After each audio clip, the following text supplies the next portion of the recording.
그림 하나를 보여드리면서 설교를 시작하겠습니다. 르네상스의 3대 거장이 미켈란젤로, 레오나르도 다빈치, 그리고 마지막 이제 사진에 보고 있는 라파엘로라는 최고의 화가입니다. 37세에 요절했는데 마지막 죽는 순간까지 그렸던 작품이 변화산의 그리스도라는 유작입니다. 제가 이 그림을 보여드리는 이유는 우리가 지금 살펴보고 있는 마태복음 17장에 등장하는 변화산 사건, 그리고 오늘 우리가 읽은 이 본문을 라파엘로는 이 한 폭의 그림 안에 완벽하게 담아내고 있습니다. 자, 이 17장을 한번 구조를 살펴보면 크게 세 가지로 구분되는데요. 마태복음 17장 1절부터 8절은 산 정상에서 경험한 그리스도의 영광, 베드로와 요한에서 변화되신 예수님의 모습을 기록하고 있고요. 그리고 이제 17장 9절부터 13절, 오늘 우리가 읽은 첫 번째 단락인 이 본문은 이제 산 정상에서 산 아래로 내려오는 과정에서 제자들과 나누신 대화를 그려내고 있습니다. 그리고 이제 14절부터 20절까지는 이 산 아래에서 직면하게 된 악령이 지배하는 고통의 세상, 이 세상의 현실을 그려내고 있습니다. 다시 한번 그림을 보시면 이 라파엘로는 그래서 이 마태복음 17장을 이 한 폭의 그림 안에 완벽하게 담아내고 있는 겁니다. 상중하 3층 구조로 그림이 되어 있는데요. 제일 상층부에는 모세와 엘리야와 함께 변화되신 그 영광의 주님을 환하고 빛나는 모습으로 그려내고 있습니다. 그리고 하층부에서는 이 산 아래에서 사탄과 악령에 지배받고 절망과 갈등에 휩싸인 깨어진 세상의 그림을 매우 어두운 필치로 그려내고 있습니다. 그 중간에 누가 있습니까? 산 정상과 산 아래 그 서로 다른 신앙 체험과 현실 체험 사이에서 혼돈과 갈등에 휩싸인 베드로, 야고보, 요한의 그 혼돈과 무지의 모습이 중간 부분에 배치되어 있습니다. 이것이 바로 오늘날의 그리스도인들이 경험하는 인생의 실존인 것이죠. 우리가 산 정상에서 하나님의 영광을 보지만 또 우리가 날마다 살아가는 우리의 삶의 현실 안에서는 깨어지고 부서진 삶의 고통을 경험하는 것입니다. 신앙과 현실, 교회와 세상의 그 팀바구니 속에서 그리스도인은 어떻게 이 세상을 살아내야 하는가, 이것이 바로 오늘 여러분과 나누고자 하는 본문의 주제입니다. 첫 번째는 우리는 날마다 성경의 세계 안으로 들어가 이 성경의 시각으로 우리의 체험을 재해석하고 우리의 현실을 바라봐야 한다는 것입니다. 지난주에 보았던 것처럼 베드로와 야고보, 요한은 산 정상에서 강렬한 초월 체험, 종교적 체험을 한 것입니다. 영어로 Mountain Top Experience. 이게 뭐냐면 정상 체험입니다. 정상 체험. 이 종교적 체험, 이 신앙 체험이 너무나도 강렬하니까 베드로가 예수님께 뭘 요청했습니까? 예수님, 여기가 좋으니까 여기서 초막셋을 짓고 여기서 영원히 살았으면 좋겠습니다.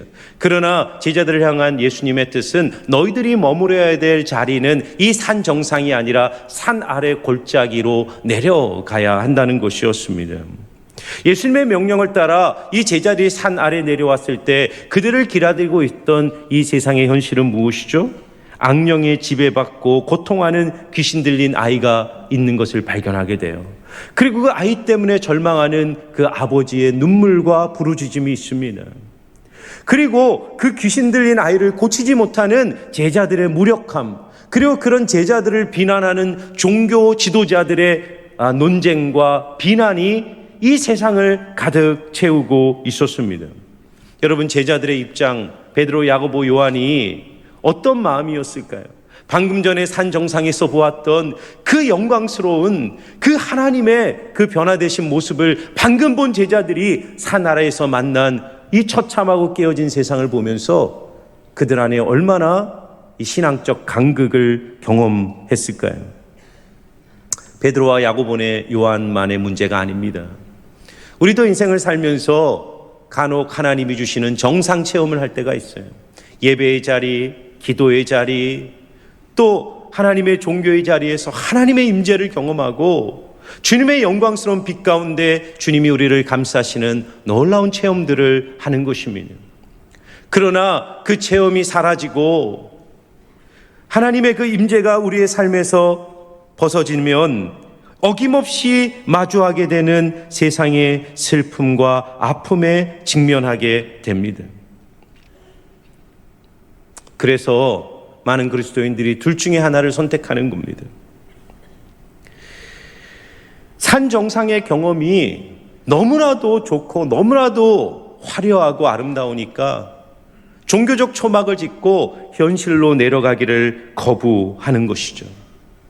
날마다 예배, 날마다 기도, 더 나가며 아주 기도원에 들어가서 아주 기도원에 살면서 가정 직장 놔버리고 하늘만 바라보며 사는 그리스도인들도 있습니다. 또 반대로 어떤 그리스도인들은 이 현실에 매몰되어 하나님이 보여주셨던 산 정상에서의 어떤 충만했던 기억과 기대를 다 잃어버린 채 현실에 붙들려서 그렇게 이 세상 속을 살아가는 그리스도인들도 있습니다. 그래서 주님이 오늘 상중하 구조 속에 지금 산 정상에서 보았던 그 초월적 경험, 그리고 산 아래서 만나게 될 이 세상의 현실 경험 사이에 하산하면서 예수님과 제자들이 나눈 대화가 이 본문에 등장하고 있습니다. 예수님은 산 아래 내려오면서 제자들에게 무슨 대화를 나누셨을까요? 자, 9절 말씀입니다. 우리 9절 말씀을 한 목소리로 읽겠습니다. 그들이 산에서 내려올 때 예수께서 명하여 이르시되 인자가 죽은 자 가운데서 살아나기 전에는 본 것을 아무에게도 이르지 말라 하시니. 자, 예수님은요, 내가 십자가에서 죽고 다시 부활할 때까지 너희가 본 것을 누구에게도 말하지 마라, 함구령을 내리는 것입니다. 왜 예수님은 베드로, 야고보, 요한에게 이 변화산의 놀라운 신비 체험에 대해 사람들에게 말하지 말라고 말씀하셨을까요? 그것은 종교적 체험과 감정을 너희들 신앙의 중심에 두지 말라는 의미입니다. 종교적 체험과 경험이 너희의 신앙 중심에 있는 것이 아니라 그 신앙적 체험에서 비롯되는 삶의 실천을 너희들의 삶의 중심에 두어야 한다는 거예요. 그래서 예수님은 방금 전에 보았던 그 놀라운 종교 경험을 말씀에 근거하여 재해석해 주시고, 이제 너희가 이 세상 아래서, 산 아래서 만나게 될 깨어진 세상의 경험을 너희들이 어떻게 이해하고 그 세상 속에서 어떻게 살아내야 하는지에 대한 이야기를 하시는 것입니다. 여러분, 많은 그리스도인들이 자기 분열을 경험합니다. 종교적 경험이 너무나도 화려하고 강력하면 내가 현실에서 부딪히는 삶의 경험을 해석할 수가 없는 것입니다. 하나님이 예배를 통해서 내게 주신 약속, 내가 감정과 느낌 안에서 갖고 있는 하나님 나라의 이미지는 너무나도 위대하고 아름다운데, 내가 살아내야 되는 삶의 현실은 너무나도 깨어져 있고 부서져 있기 때문입니다. 그래서 예수님은요, 체험의 의미를 재해석해 주시고 우리가 이 깨어진 세상 속에서 어떠한 삶을 살아야 하는지를 말씀에 근거하여 산에서 내려오면서 제자들에게 알려주시는 겁니다.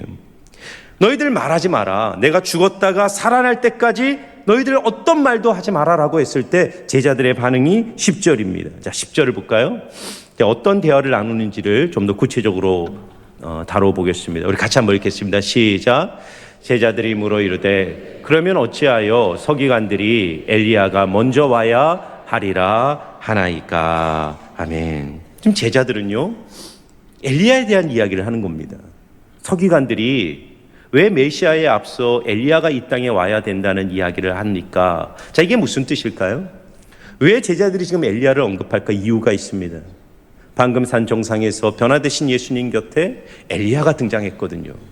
구약 성경에서 엘리야는 승리의 표상입니다. 가장 많은 기적을 행하였고 에녹처럼 죽음을 보지 않고 불병거를 타고 하늘로 올라간, 아합이라는 왕을 굴복시키고 강력한 파워와 힘으로 하나님의 살아계심을 온 세상에 증명했던 선지자 엘리야. 근데 그 엘리야가 구약의 예언대로 지금 예수님 곁에 나타났으니 당신이 바로 그 승리의 메시아가 아닙니까? 라고 제자들이 예수님께 묻는 거예요. 그것은 바로 그 시대가 형성한 유대인들의 메시아가 아니었어요.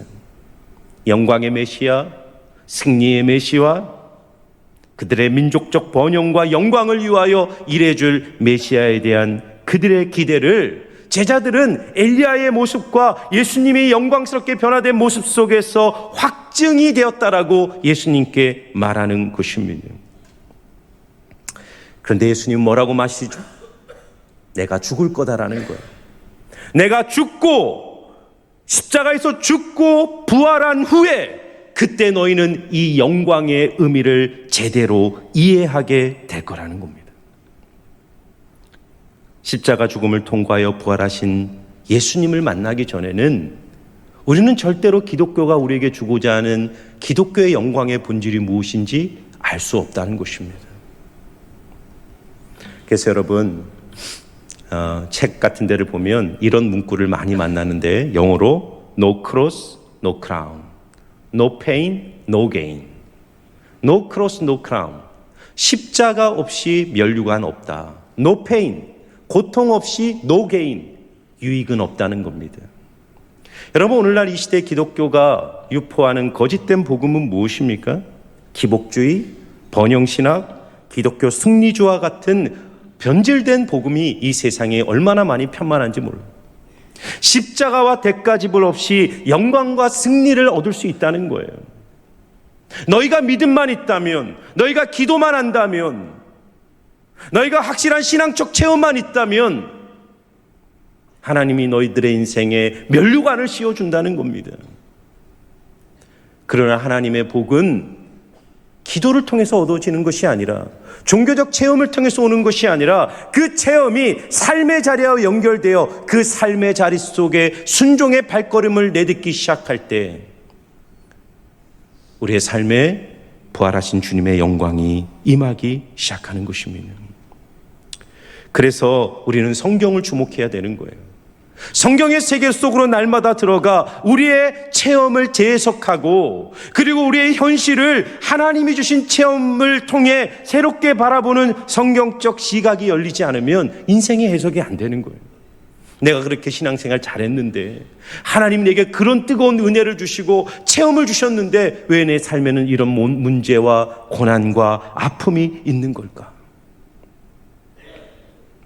여러분, 주님이 우리에게 산 정상에 머물지 말고 산 아래 골짜기로 내려가라 하신 이유는 무엇입니까?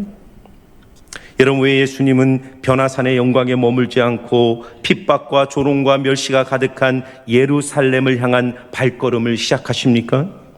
왜 예수님이 이 땅에 오셔서 왕이시지만 십자가의 사형틀에서 죽임을 당하셔야만 했습니까? 깨어진 세상과 인류를 향한 하나님의 소명이 있었기 때문입니다. 하나님이 우리를 종교적 영광 가운데 부르시고 놀라운 체험을 주시고 하나님의 임재를 경험하는 이유는 산 정상에 머물면서 천상의 즐거움에 취해 살라고 우리를 부르신 것이 아닙니다. 예수와 함께 자기를 부인하고 십자가를 지고 예루살렘까지 걸어가시는 예수님과 동행하라고 그 영광을 우리에게 보여주시는 것입니다. 여러분, 수요일 날 오이코스 관계전도 훈련을 6주 동안 하는데, 이 훈련을 하는 이유가 있습니다. 우리가 목장교회로 전환해서 목장 식구들이 함께 모이면 그 안에 하나님이 주신 영광이 있습니다.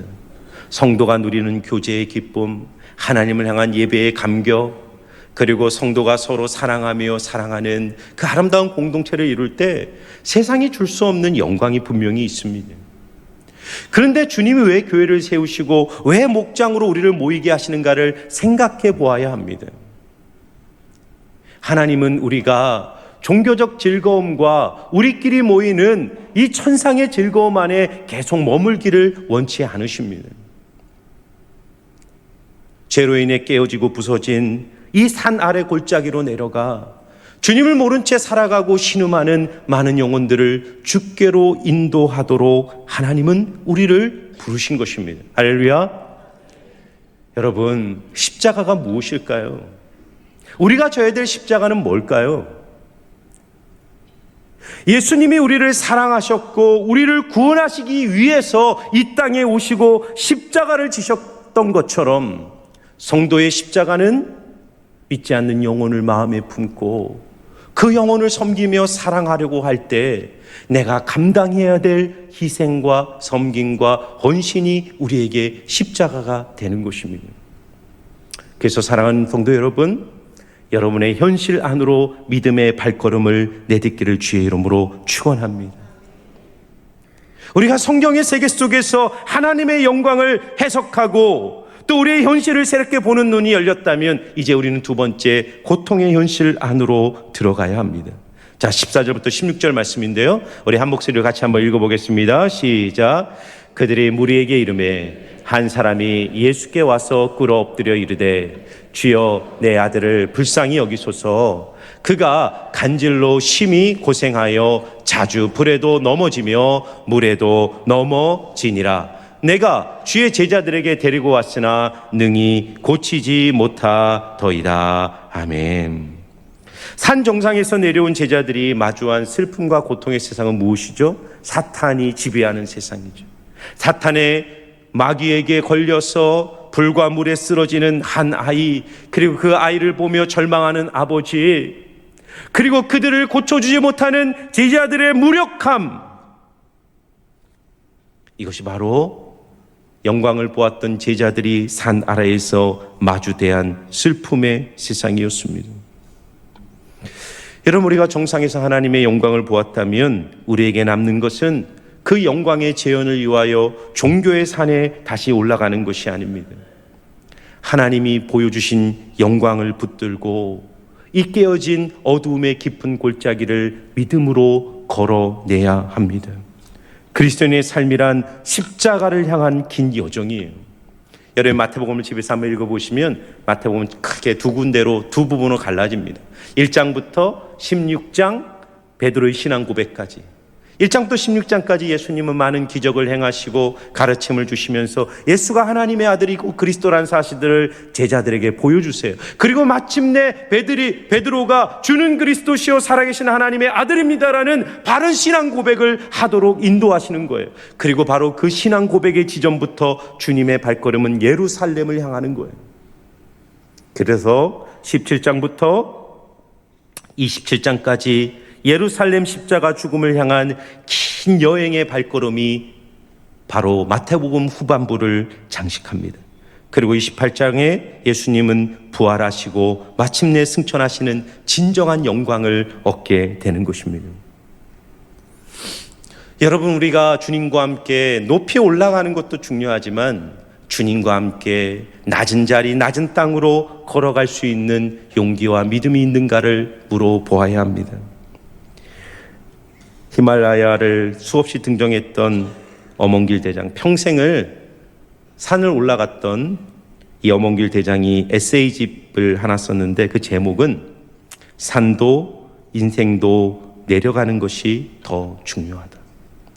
모두가 올라가려는 세상 속에 예수님과 함께 십자가를 지고 내려가는 삶의 발걸음을 걸어내고 있는가를 주님은 우리에게 묻는 것입니다. 오스왈드 챔버스의 묵상 중에 이 본문에 대한 해설을 묵상하며 이렇게 기록하고 있어요. 한번 잘 들어보십시오. 제가 한번 읽어드리겠습니다. 우리의 영적 삶의 시험은 내려올 줄 아는 능력입니다. 만일 우리가 오르는 능력만 있다면 뭔가 문제가 있는 것입니다. 물론 하나님과 함께 변화산 정상에 머무는 것도 위대한 일입니다. 그러나 사람이 그곳에 이르게 되는 이유는 마귀로 가득 찬 이 세상에 내려와 이 세상 사람들을 영적으로 들어 올리기 위함입니다. 우리는 오히려 계곡을 위하여 지음을 받았습니다. 산 위의 정상은 우리에게 뭔가를 가르치기 위한 것이 아니라 우리를 뭔가로 만들기 위한 것입니다. 무슨 말이죠? 하나님이 왜 우리를 거듭나게 하시고 하늘의 영광을 보여주시고 하나님의 백성으로 삼으셨는가? 그것은 바로 이 세상 속에서 우리가 감당해야 될 소명이 있기 때문입니다. 우리를 구원과 하나님의 축복의 통로와 도구로 부르셔서 여러분들이 가는 곳 밟는 땅마다 깨어지고 부서진 사람들의 영혼을 치료하는 복음의 통로, 은혜의 통로, 축복의 통로가 되도록 여러분과 저를 부르고 계시는 거예요. 그리고 우리가 그렇게 이 세상을 살아갈 때 성도에게 주어지는 진짜 영광이 무엇일까요? 저는 이 말씀을 묵상하다가 요한복음 13장 33절이 마음에 떠올랐어요. 우리 같이 한번 다시 읽어볼까요? 한번 읽겠습니다. 시작. 이것을 너희에게 이르는 것은 너희로 내 안에 평안을 누리게 하려 함이라. 세상에서는 너희가 환난을 당하나 담대하라. 내가 세상을 이기었노라. 할렐루야. 아멘. 우리 옆에 계신 분들 다시 한번 인사하실까요? 주 안에서 평안하십시오. 주 안에서 평안하십시오. 주 안에서 평안. 성도의 영광은 주님 안에서 누리는 평안인데 그 평안은 환난이 없는 평안이 아니라는 거예요. 너희가 세상에서는 환난을 당한다는 거예요. 내가 예수 잘 믿기 때문에 병이 안 걸리는 게 아닙니다. 내가 예수 잘 믿었기 때문에 시험에서 떨어지지 않는 것이 아니에요. 가정이 깨어질 수도 있고요, 병이 찾아올 수도 있고, 인생의 수많은 시련에 우리는 여전히 직면하며 이 슬픔 가득한 세상을 살아내야 할지도 몰라요. 그래서 그런 세상을 피해 종교적 정상에 머무는 것이 아니라 여전히 세상은 환난과 고난으로 우리를 마주하지만 그런 세상 안으로 믿음의 발걸음을 내딛는 성도에게 주어지는 영광과 축복이 뭐라고요? 사망 권세를 이기신 부활하신 예수 그리스도께서 세상이 줄 수 없는 평안과 능력으로 그 고난의 한가운데를 살아내도록 여러분과 저를 지켜주심을 믿습니다.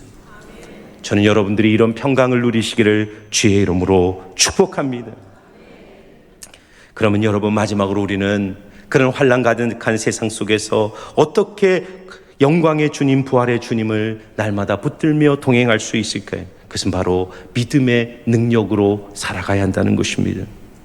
오늘 본문은 산 아래에서 이 고통 가득한 현실을 대처하는 두 종류의 인간상을 우리에게 소개합니다. 첫 번째는 제자들이고 두 번째는 귀신 들린 아이의 아버지입니다. 산 아래에 제자들은 의욕적으로 최선을 다해 이 깨어진 세상, 이 고통 많은 현실을 극복하려고 노력했죠. 뭐죠? 귀신을 쫓아내려고 했습니다. 아마 최선을 다했을 거예요. 그들은 종교적 확신과 신념과 의지를 가지고 축사하기 위하여 그들이 할 수 있는 모든 것을 동원했지만 귀신을 쫓아낼 수 없었습니다. 예수님이 그 모습을 보시고 제자들을 책망하세요. 그리고 아이를 고쳐주십니다. 이 모습을 본 제자들이 예수님께 와 물어요. 예수님, 왜 우리는 못 고칩니까? 왜 우리는 이 세상의 문제를 극복하지 못합니까? 여러분, 우리의 고민 아닌가요? 예수님을 믿지만 현실의 문제 앞에서 그 문제를 극복하지 못해 좌절하고 낙심하는 우리의 모습들이 있지 않습니까? 우리도 예수님, 제자들처럼 예수님께 묻는 거예요. 예수님, 왜 우리는 못하죠? 왜 우리는 쫓아내지 못하고 이 문제를 해결하지 못합니까? 예수님의 대답이 19절과 20절입니다.